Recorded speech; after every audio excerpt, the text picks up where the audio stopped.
Let's take a look at some information and charts on 1inch for BraveNewCoin. So 1inch is a DEX liquidity aggregator with farming components, AMM components. They're multi-chain. They have a bridge. They at one point had Chi or Kai, I don't know how they said it, for fees, which is no longer the case, I don't believe. But because the DEX environment is so competitive and ETH fees are generally not cheap, a lot of people prefer to use liquidity aggregators or routing mechanisms, Paraswap, 1inch, ZRX, what have you, to find the cheapest trade route. You know, if I want to buy $10,000 worth of ETH, buying it on UniSwap alone might not be the best route.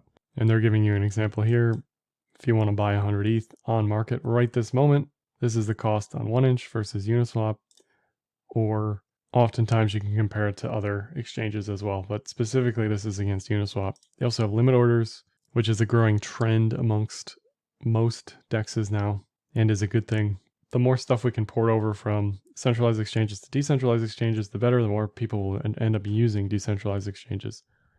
Centralized exchanges have their issues, but if we can incorporate the centralized experience into the decentralized experience, the more the better. They're also multi-chain, BSC, Polygon, Optimism, Arbitrum. We'll look at some of that as well. And their pools, in general, the APYs are just okay. You know, their TVL we'll look at isn't booming. You know, TVL for 1inch is kind of flat. Not too many people farming or doing pools on 1inch. At one point in time, they did have significant yield for common high on the totem pole type coins like ETH, USDC, BTC versus the stuff they kind of have now, which most people don't use, haven't heard of, or aren't comfortable staking with.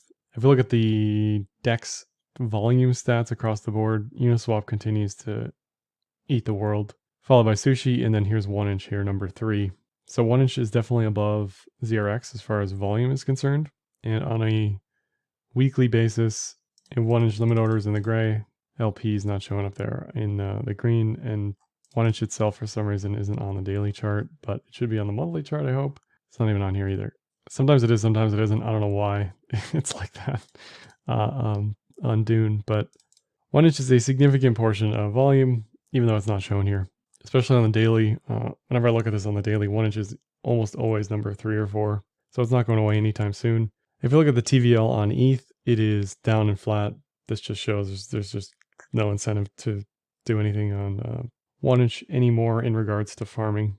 APYs just are better elsewhere. Volumes flat but consistent. Transactions flat but consistent. Users also flat but consistent. You know, it's not like we're going to zero here. It's pretty flat but not necessarily downtrending. They clearly have users that are there day in and day out on the platform.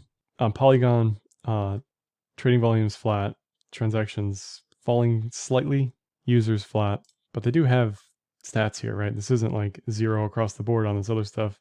The thing that surprises me and always surprises me is the BSC side of things. Anything that's connected to Binance Smart Chain almost always has rising transactions and rising users. Now, this could be goosed a little bit, aka fake a little bit because it's Binance Smart Chain, but let's say it isn't. Let's say it's real because fees are so low. Then I think that's pretty significant. I think people are probably sleeping on BSC still. I know I am, but it's hard to argue with this uptrend. Now, is volume doing anything? No, but you are seeing probably more people with less money to trade, less capital, using 1inch on BSC. If we look at the ETH side of things, looking at transaction counts for 1inch, just kind of flat. The question for all these protocols is, do we need a token? What does it do? Who cares, right? They airdropped this stuff, doesn't do anything for anybody. Arguably for 1inch, no. Like, would I rather hold Uni, Sushi, stake, do APY stuff, land on Curve, right? Any of that stuff I'd rather do than hold 1inch at this point in time. There just isn't necessarily a use case for it. Transaction values rising with falling transaction counts and rising ETH fees. Nothing else to really comment on in that department. Active addresses also falling from earlier in the year, even mid-year. Certainly not bullish for any coin or token.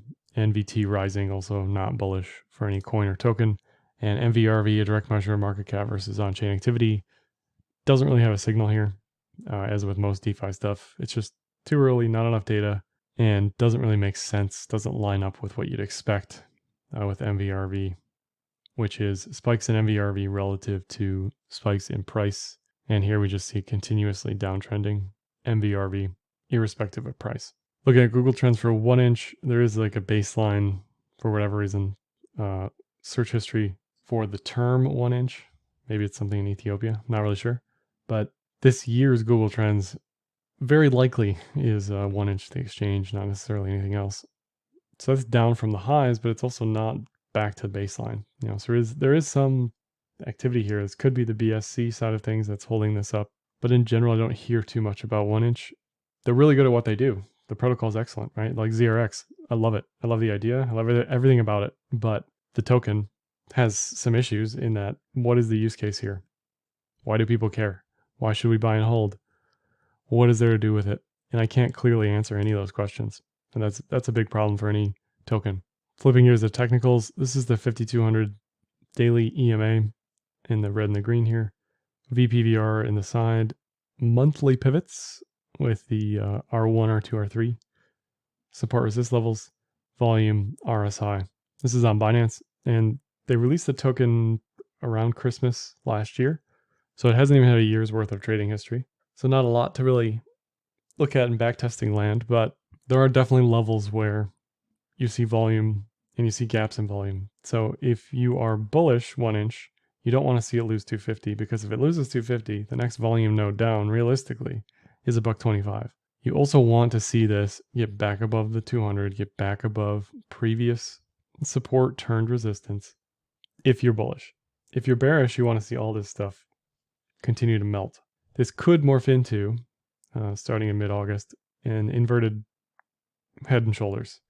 Could morph into that. It's messy, but it's not there. The big tell is going to be, when this gets above the 200-day moving average, how do people react to that? How does the market react to that? What does price look like? If it gets above the 200, has a bullish 5200 cross, and gets above 350, 360, I like $6. Until then, it's just going to be a sideways mess by the looks of it. It hasn't been able to get a continuous push into 350 since it fell below that level. Daily Cloud is also telling you, yeah, until it's above 320, let's say, this thing is just bearish to neutral. And that inverted head and shoulders potential matches bullish Kumo breakout, right? So even if you don't believe in the chart pattern, you can just look at the trend metrics and say, yeah, it's above the cloud. That's go time. It's good enough for me. Even though there isn't a lot of backtesting here, I know what cloud does and looks like. That's one of the relevant things about the cloud. You can use it on anything you want. You can use it at any time frame you want. No matter what asset this is, I know what a bullish Kumo breakout is and how that should behave. And if we look at it on the 12-hour, I think it's a bit of a mess, but it's basically telling you the same thing. You want this above 320, 330 for long entry conditions, let's say. On the BTC pair, it did have also potentially an inverted head and shoulders thing. Again, not perfect, but arguably it was there. That failed, broke below. Everything had morphed into another head and shoulders, right? This stuff gets very, very, very subjective when you're talking about altcoins like this. But when this isn't above the 200, it's bearish. There's a reason people use the 200-day moving average on virtually everything, because it's so useful at telling you, are we bullish, are we bearish? It is stupid simple when it comes to that. So not only is it below the 200 now, it's below the 50.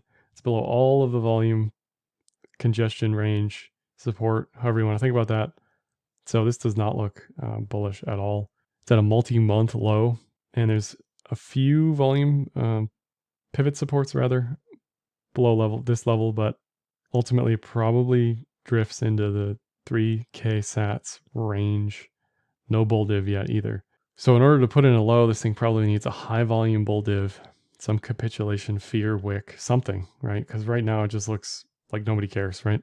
That's the most bearish thing you can see on any chart. Just drifting slowly lower, lower, lower, falling into the abyss. And on the 1 inch ETH pair, there's a pretty decent mean reversion potential in that this thing has just died off against ETH since the beginning of the year. No bull div per se just yet. It is below volume support.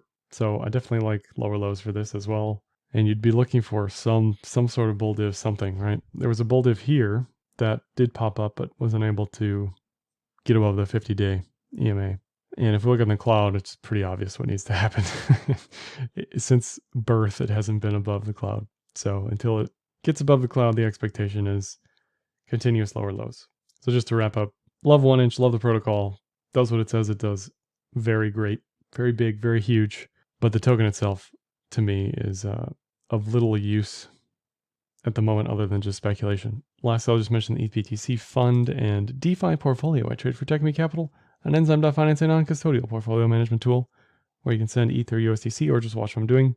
You can see everything, including AUM performance, allocation, trades in the trades tab, where we're lending, what we're doing, the sizing, what we paid for what, all that sort of stuff. It's all transparent here. 1inch, currently the largest allocation. So I'll be looking to change that imminently here based on the analysis. And that's all for this one. Like, dislike, comment, share, subscribe, and happy trading.